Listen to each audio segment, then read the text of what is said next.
अस्सलामुअलैकुम दोस्तों, क्या हाल है दोस्तों। ये हाजी है माशाल्लाह, हज वाला हाजी है ना।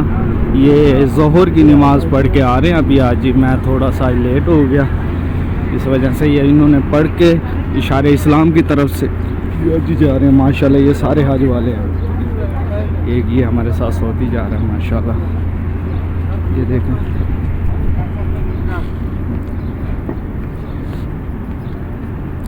सऊदीया में काफ़ी गर्मी है माँ।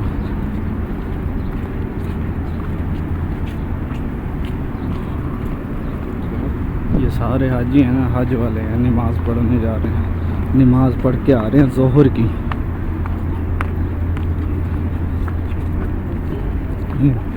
इंडियन, बांग्लादेशी, पाकिस्तानी, तुर्की, दुनिया का हर एक मुसलमान होता है यहाँ पर ना। ये एक वाहिद ऐसी जगह है जहाँ पर दुनिया का हर एक बंदा होता है यहाँ पर, हर एक मुसलमान यहाँ पर।